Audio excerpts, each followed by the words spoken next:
If you're sitting in the United States or Europe right now, you've probably never used a Chinese app. But the reality is, if you want to know how the internet will develop, China, the land once known for its cheap rip-offs, has actually become a guide to the future. You know, the internet is the internet. But for China, the internet is more like an intranet. It's largely walled off from the Western world by this incredibly complex system of filters and blocks that we call the Great Firewall. And basically, the Great Firewall blocks any foreign site the Communist Party doesn't think it can control. So that means there is no Facebook, no Twitter, no Google. Instead, what filled the internet vacuum was a generation of Chinese copycats that have grown into huge companies.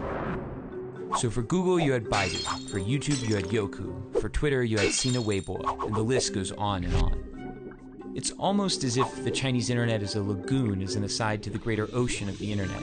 And in that lagoon, there are these swamp monster apps that bear some resemblance to the creatures in the ocean, but are mutated in some ways because they evolved in a different kind of environment. But things have started to shift in the sense that before, no one outside of the lagoon really cared about the swamp monsters. But now, all of a sudden, some of the features they've developed are so amazing that Western apps are trying to copy them. And the greatest example of this is WeChat. WeChat is an example of, for lack of a better word, a super app.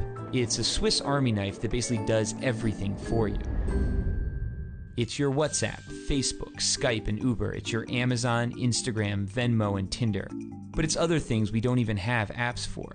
There are hospitals that have built out whole appointment booking systems. There are investment services. There are even heat maps that show how crowded a place is, be it your favorite shopping mall or a popular tourist site. The list of services goes on basically forever. But it's not the variety of things you can do on WeChat that makes it so powerful. It's the fact that they're all in one app. So why does that matter?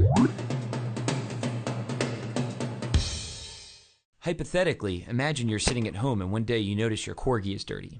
You open WeChat, hit a few buttons, and a few hours later a man shows up at your door with some shampoo and a big vacuum. Your dog gets cleaned and he looks great. You take a photo, you share it with your friends, and tag the dog cleaning business. You haven't left the app. Your friend who likes Hello Kitty and works a boring office job is slacking off at work and looking at WeChat. She sees the photo of your clean corgi. She decides she wants her poodle cleaned. She clicks the tag on your photo and orders the same service. Within seconds, the man with the big vacuum is on his way to her house. She pays him, and he's happy because he got paid instantly on WeChat. She starts chatting with you to thank you. Neither of you have left the app. While chatting, she tells you about a new hip noodle joint. She says, you have to come. It's a schlep, but you accept. She orders food while still at her desk. You order a taxi. She pays for the food. On the way to her house, the man with the big vacuum invests the money he earned from both of you into a wealth management product that's probably a little too risky.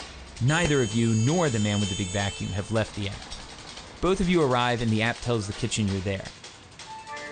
Your WeChat profile photo pops up on the wall.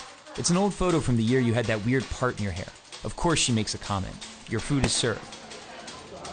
You notice your meat is a bit overcooked, so you snap a photo and post a disparaging restaurant review.